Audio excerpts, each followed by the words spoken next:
Hello everybody, my name is Luis Gutierrez and welcome to another episode of the Geek Press. As you guys all may have known, E3 has kind of come and gone already. And I kind of want to do some retrospective, just look back at E3 and talk about it all together. Now, I know, what you're going to say. You already saw the thumbnail. Luis, you're an Xbox fanboy. Of course you're going to say Xbox won E3. But, let's take a look at why they won E3. I wrote kind of a long, article, essay, whatever you want to call it. And I just kind of dive deep into it and I give my thoughts on why Xbox won E3. There's a lot of factors that played into this. And I'm not trying to diminish any of the studios or any of, the game developers, anything like that. But this is just my honest opinion, and let's dive into this video, and I hope you enjoy it.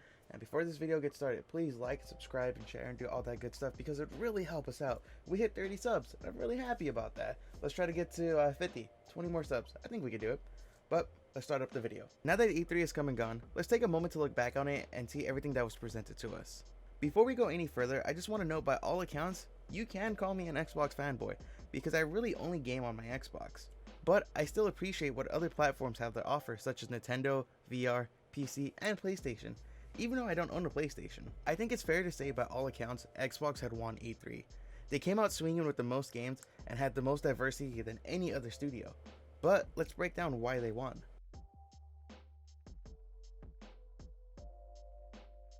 The first and foremost is PlayStation isn't a part of the E3 showcase anymore. Whenever you look at whatever Sony has to offer at any big event, they usually tend to come out big. One thing that Sony is great at making is cinematic single player games. If you look at games like The Last of Us, Ghost of Tsushima, or even the most recent game, Ratchet & Clank Rift Apart, the one thing they all have in common is that they're all immersive single player experiences that gamers just love. Just imagine if they came to E3 and teased a little bit of God of War, or even a new Final Fantasy 16. People would praise them and say they won right off the bat. And just like everyone else, it seems like COVID hit them pretty hard too, because we're not really hearing much from them in regards to games coming soon.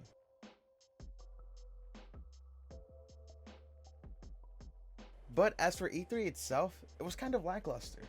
The unofficial start of E3 is Summer Games Fest, and no hate towards Jeff Keighley's, but most of the games shown off weren't really all that great. The only ones that really caught my attention was Chivalry 2, and there's just something about playing as a knight and cutting off people's heads and arms that just really gets to me, I just can't explain it. And thankfully, that game is already out now. There are two games that really seem to catch my attention at the Summer Games Fest. The first one being Evil Dead the game, which for some reason I totally forgot that the game was going to come out until right then and there. The game looks like it's going to be a blast to play with friends or even randoms online. I never knew how badly I wanted to play as Ash and murder some demons until now. And the other game that really caught my attention was Elden Ring, the highly anticipated game by George R.R. Martin and Miyazaki. That game seems to be a Souls-like game, and even though I can already tell that I'm going to die over and over and over playing this game, I truly can't wait to get my hands on it because it looks like it's going to be a blast and a fun challenge. But for a showcase that was nearly 2 hours long, only 4 games really looked all that good, and that's not even including Day of the Devs. The rest of the games I couldn't really see myself getting too hyped over. The bar for E3 was already set somewhat low.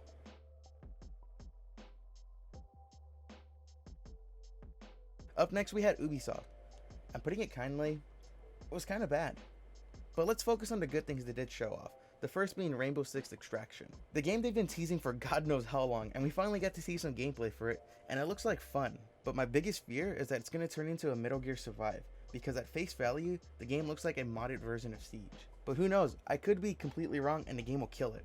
And we got to see more Far Cry, but a roadmap of DLCs, and one being where you play the villains, which just sounds amazing. There's nothing more I want in this world than to play as these crazy people who try to murder me while understanding them on a deeper level. And to make things even better is that they're bringing back Blood Dragon, which was one of my favorite over-the-top 80s DLC action games I've ever played.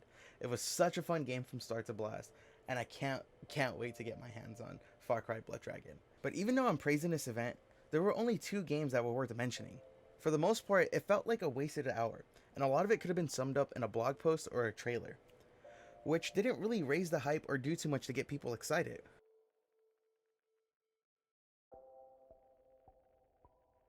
Following that, we got to see the highly anticipated Halo Bethesda Show Case, which was nothing less than great. And as usual, the winner of that was Xbox Game Pass. The amount of games they keep adding to this is unbelievable. Now there's a lot they showed off, but I'm only going to stick to the ones that really stood out. And oh boy, did they come out swinging by announcing Starfield will finally be coming out next year. I mean, this is a game that we've been hearing, will it come out? When is it going to come out? Is it going to be Xbox exclusive? And they hit us with that this is going to be an Xbox PC exclusive. And then they hit us with Stalker 2. And the Stalker 2 trailer looks like it's going to mess me up in more ways than one. And I can't wait to get my hands on it. It looks like it's going to be a fun blast to play. Following that up with the crossover I never knew I wanted until now. Pirates of the Caribbean meets Sea of Thieves. Which, yes, give me more of that DLC because it looks like they're going to add a bunch of fun things and build upon an already amazing game. If you guys haven't played Sea of Thieves, I highly recommend it. And the Pirates of the Caribbean Sea of Thieves crossover just makes sense, and I can't wait to get my hands on that. Atomic Heart, which I don't really know what the game is, but it looks fun and weird, and just give me more of it. Just give me more of that. It looks fun, it looks weird, and you know, I'm all on board for that. Give me more weirdness games like that. Up next, we had the Outer Worlds 2, which they didn't really say anything or if like, you know, much at all about the game. They're just like, yo, we're making it, it's coming out, it's gonna be an Xbox PC exclusive, which of course, you know, why wouldn't it be? And I kind of need to go and beat the first one now. Following that, they introduced Redfall, which looked like Left 4 Dead meets vampires, and I'm all on board for that. And of course, we got to see the Mac Daddy that is Halo Infinite. And it looks like 343 has learned their lesson, and they're putting a lot of passion into this game. It clearly shows, and the game looks incredible. I can't wait to get my hands on this gem when it comes out later this year. Of course, there was more games they talked about, and I could go on and on about how they killed it, but those are just a few of the bigger ones. I mean, one I didn't even mention in this story right here was Hades. And if you guys haven't played Hades, go play that game, or just wait till it comes out on Game Pass, because that's one of my favorite games, like, literally ever made. But let's continue on with the story.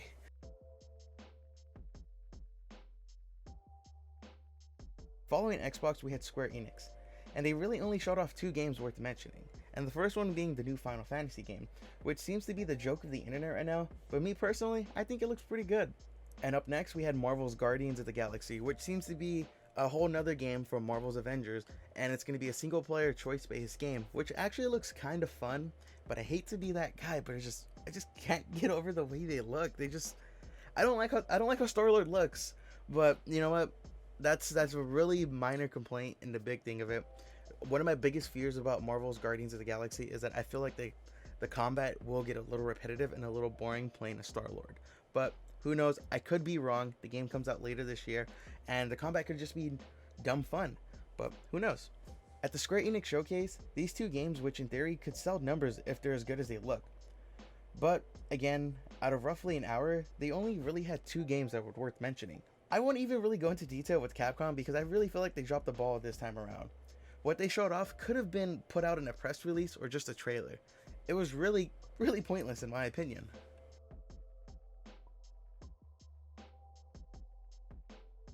But the only ones who could have really stolen the show from Xbox was Nintendo themselves. Although we didn't get the Switch Pro that everyone thought would be announced, we did get something that was just as good.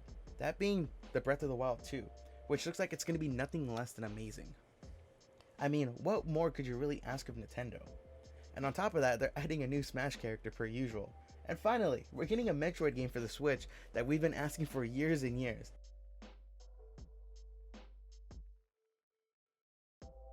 Nintendo's the only one who really came out as strong as Microsoft, but the main thing that kept them from stealing the show is a lack of content. And that's where Microsoft strived.